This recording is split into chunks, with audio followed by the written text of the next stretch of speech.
William Golding's well-known novel, Lord of the Flies, chronicles the descent into savagery of a group of schoolboys trapped on an uninhabited island after their plane crashes.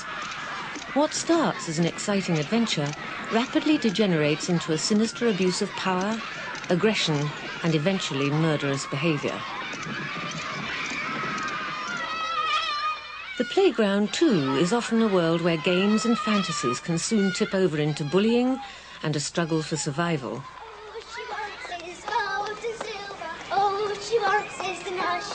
Or it can be a place of imagination and cooperation. A child's world where a different culture rules, but the learning experience which goes on there is a preparation for adult life. There's at least two views about life in the playground.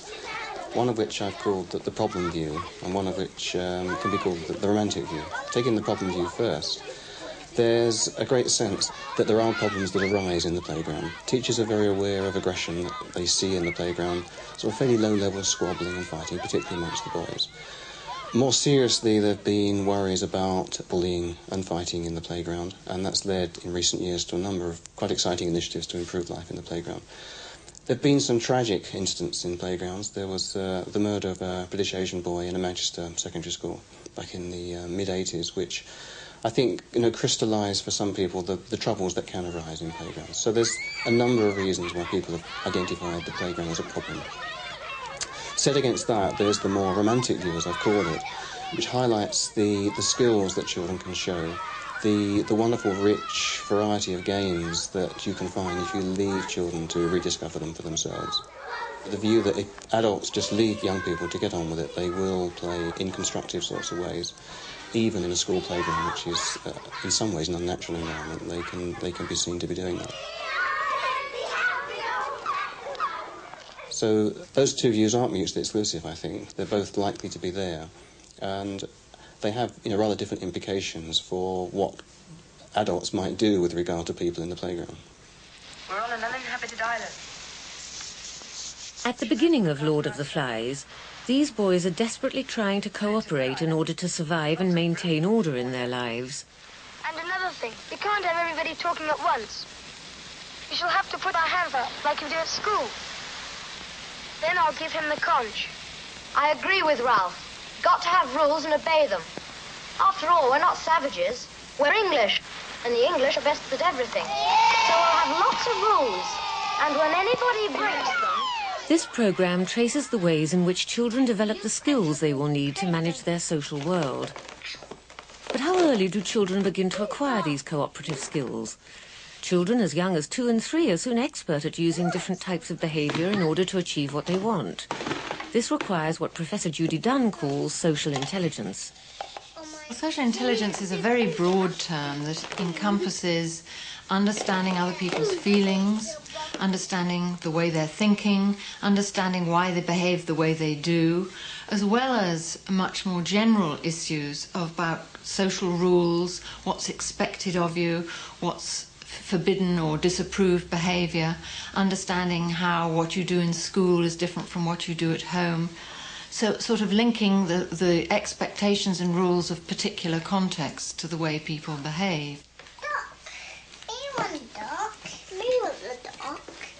And then me want a duck. Mommy wants a duck.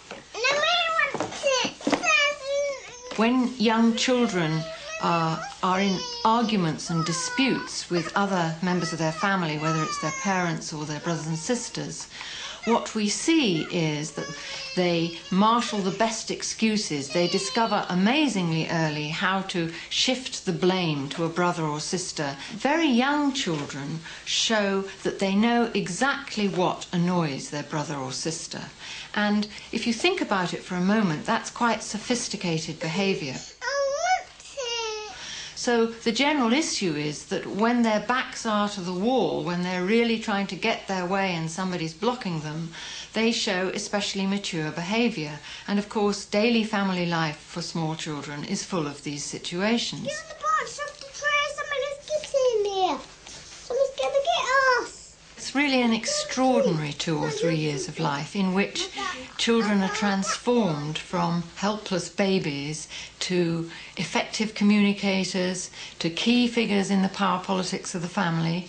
to people who enjoy sharing their jokes and what they find funny with others, to very effective talkers and thinkers.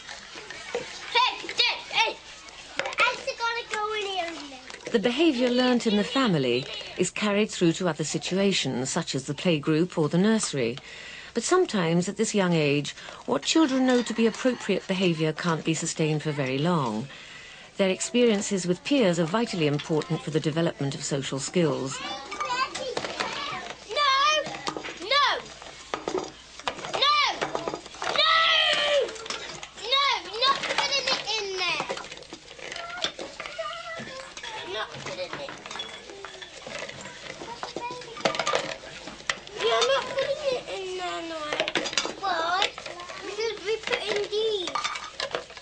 Children sometimes don't want to share the spade in the sand, or they don't want to give the nice car to somebody else to have a go, or the classic is they don't want to let the bike go in the playground.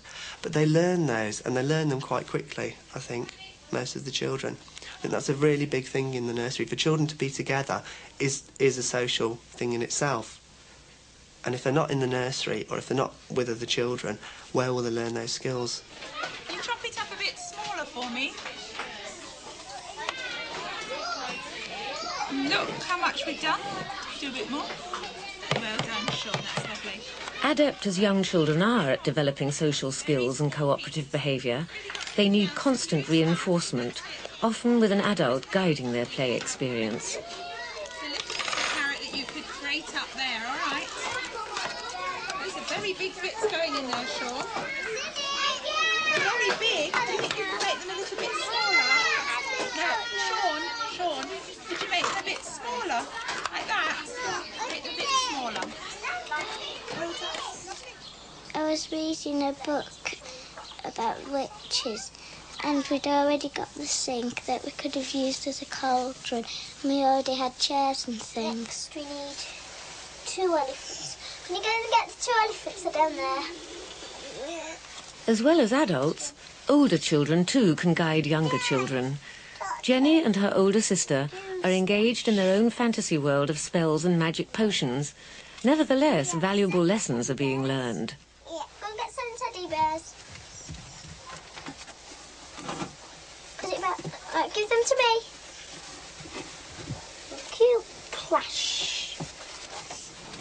9 pieces of grass. I wanted Jenny to actually get me the things, because then I could stir and things to the cauldron. Let's have a look. Can you go and get Fred the monkey, Jen? Go and get Fred.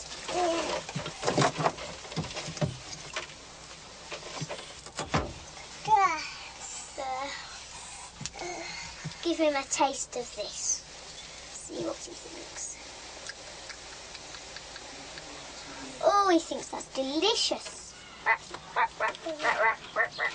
Transferring these skills to the school situation is not always easy. And there's some pieces in that envelope, and you're going to make something out of the pieces that are in that envelope as a group. Sometimes children need help with this, even though by the time they go to school they have learnt a great deal about the social rules of their society. You're not allowed to communicate in any way. That's by gestures, making faces. Teachers and psychologists have designed special games to help develop their cooperation and interpersonal skills. Isn't it? Simple rules. No one would break those rules, would they? No? Okay. I'll give you your envelopes.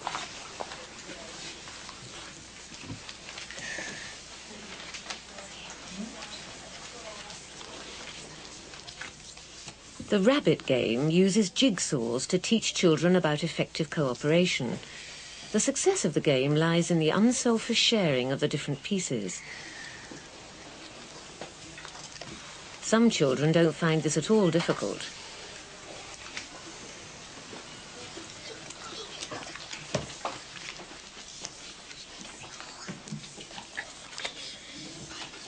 Whilst others take a little longer. She's got my pieces.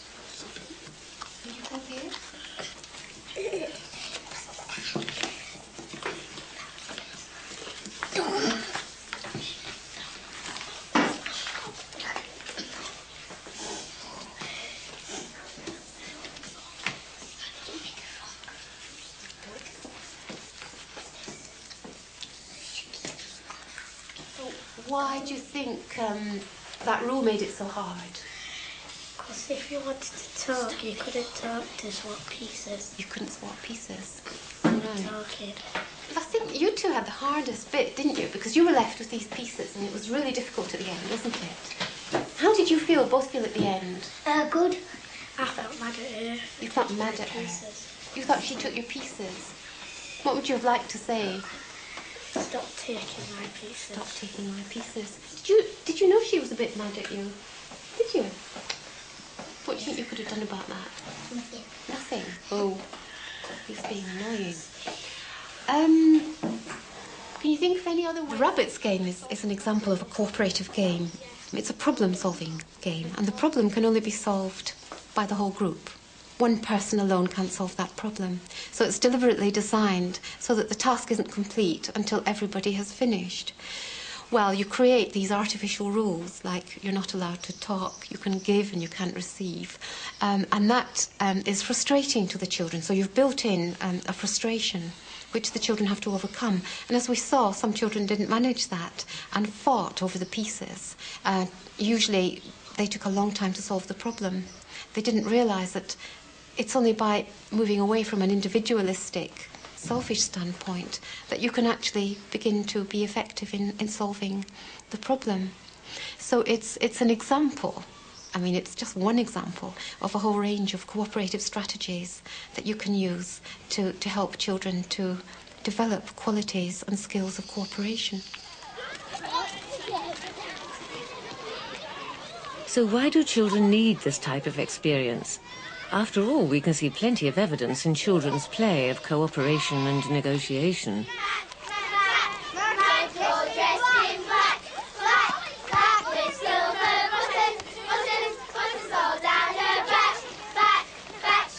But children can also be exclusive in their games, albeit unintentionally, and exclusion can convey powerful negative messages. Are children aware of these?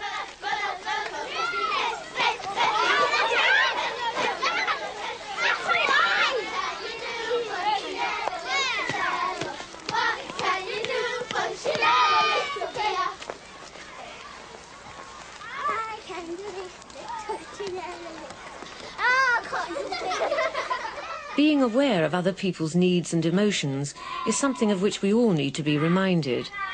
In this Sheffield primary school, teacher Jim Lewis and Professor Cowie use the technique of IPR, interpersonal recall, to help children reflect on how their behaviour might affect others.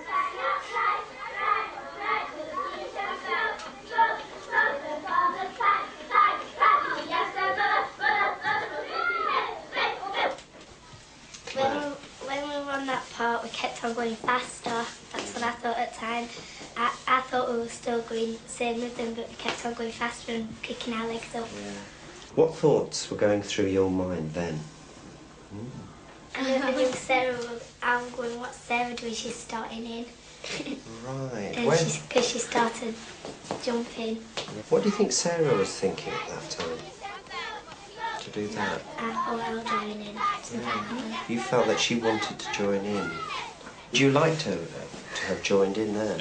Yeah? Yeah. Does she often join in? Yeah. Yeah. Right. Sarah used to play with Alan.